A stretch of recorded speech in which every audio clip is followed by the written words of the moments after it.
Dan berikutnya yang menarik juga, kita bergeser sedikit ke Real Madrid nih. Karena kalau kita melihat ini sepertinya sorotan ada jatuh kepada Xabi Alonso sebagai pelatih yang dinilai ini sepertinya pelatih yang mampu untuk menyatukan semua dan sepertinya membuat contoh aja ya Mas Antuono itu ya Tuono yang akhirnya dia bisa jadi bersinar begitu ya di Real Madrid. Dan yang paling menarik, gimana pandangan kalian melihat Mbappe dan juga Vinicius bisa bermain secara kolektif nih di pertandingan sebelumnya? Coba. Mereka menang 6 dari 6, angka yang luar biasa. Pelatih lagi-lagi Xabi Alonso ngingetin bahwa ini masih tim dalam transition.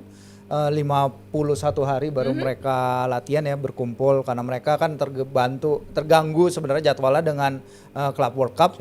Cuman mereka bisa mendatangkan skema permainan yang berbeda dalam laga ini. Mereka bermain 3 di belakang, Denhuijsen, Asensio dan juga Carreras yang tampil luar biasa, nanti kita akan bahas.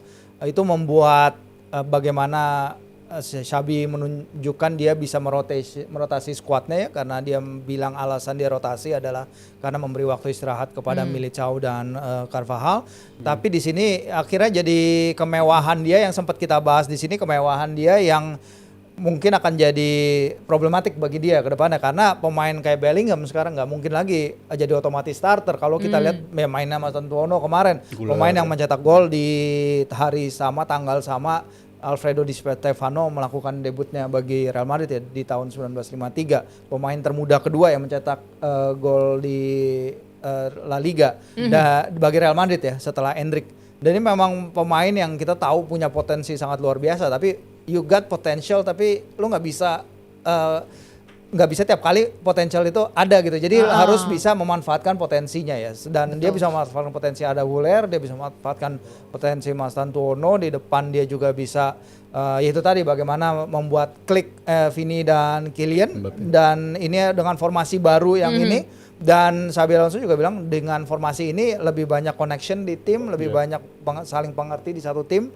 Dan ini adalah bukti dari man management dia, tapi juga bagaimana tactical setup dia emang the real deal sih ini orang. Berarti memang dari manajemennya dan bagaimana dia secara bijaksana menempatkan rotasi permain itu sangat bagus ya. Kalau dari Rizal gimana Zal? Sangat bagus, dan kalau tadi nyinggung yang mengistirahatkan pemain kayak Eder Militao, abis itu Carvajal. Ini tipe game yang menurut gue with all due respect ke Ancelotti, tapi kalau pelatihnya masih Ancelotti, kayaknya bakal mainin lagi tuh kayak Tchouaméni jadi back, Valverde digeser jadi back kanan lagi. Itu variasinya begitu-begitu aja. Tapi kalau kita lihat Xabi Alonso, ya dia pemain belakang ya tetap pemain belakang aja, nggak perlu ada variasi eksperimen mainin lagi Tchouaméni jadi back. Dan itu terbukti tim ini musim ini berkembang banget ya. Di awal 2 game pertama gue ngeliat dia di babak pertama bagus, babak kedua agak little drop lah, agak menurun. Tapi di belakangan setelah international break, di babak kedua pun mereka juga bisa ngelakuin hal yang sama kayak di babak pertama. Jadi itu menurut gue ini tim yang masih akan sangat berkembang.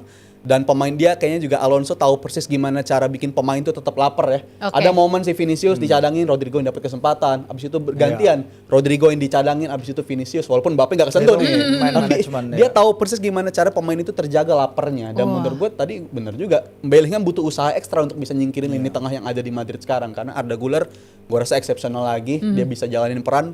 Kalau kata fans Madrid sekarang, fanbase gue baca di Twitter kayak 3 pemain jadi satu nih. Kayak prime-nya Casemiro, prime-nya Kroos, dan juga prime-nya Modric. Karena dia intercept bola banyak, kreatif juga, dan dia ada di mana-mana di area tengah. Jadi Güler makin berkembang.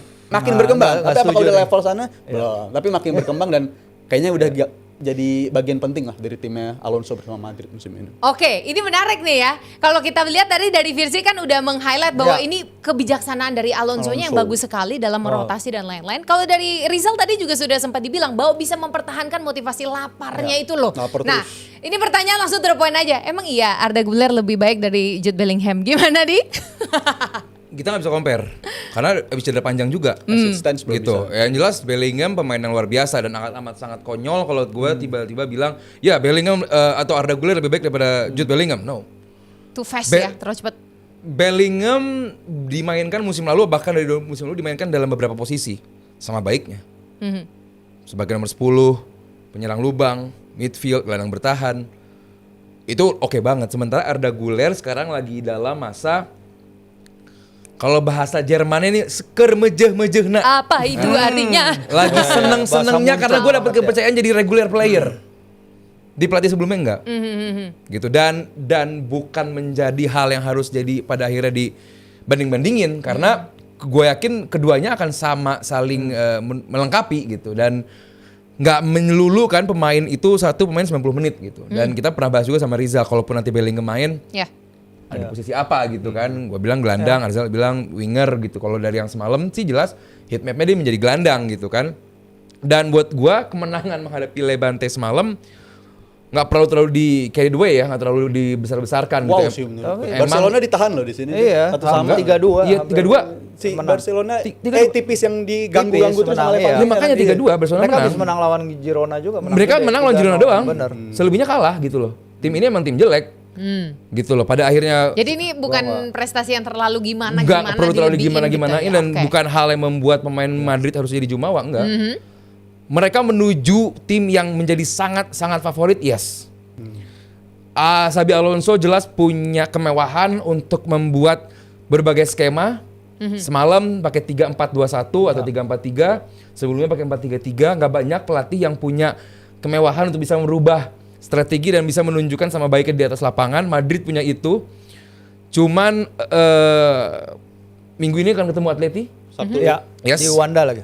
Iya, jadi bukan Wanda lagi, itu mungkin akan menjadi Lupa. ujian pertama sebelum nanti ujian sebenarnya menghadapi Barcelona di bulan depan deh. Oktober. Iya. Oktober. Jadi buat gua ini masih sangat early, tapi kalau ini tetap berlanjut, gue sih sangat melihat Madrid sebagai unggulan musim ini gitu. Karena bagi gue secara moral, secara kepercayaan diri ini yang sangat dibutuhkan sama skuad Madrid ya. Karena secara kita bisa ngeliat ini tim yang belum sempurna banget tapi nyapu bersih. Itu bakal berguna buat pemain-pemain muda mereka untuk bisa makin berkembang lagi. Dan kalau ngeliat dari rekam jejak Alonso yang unbeaten sama Leverkusen atau musim sebelumnya deh ketika dia masuk dan membawa dampak instan ya ini emang sesuatu yang bisa ditawarkan sama Alonso. Mengubah pemain yang tadinya level biasa-biasa aja bisa dinaikin sama dia. Karena waktu itu Leverkusen, Nathan Tella, Jeremy Frimpong, sebelum ada dia tuh bukan pemain yang bisa ngangkat level. Dia berjuang di zona degradasi, tapi setelah ada dia klik tiba-tiba tim ini jadi juara. Tella tadinya tim yang dihadapi Dari Liverpool ya Southampton, semalam ya. Dari Southampton Southampton. dibikin jadi pemain Iya, juara. itu akhirnya sih sama bagusnya Alonso. seorang coach kan itu ya, melatih Iya. ya bagaimana Dan- ya, dia bagus.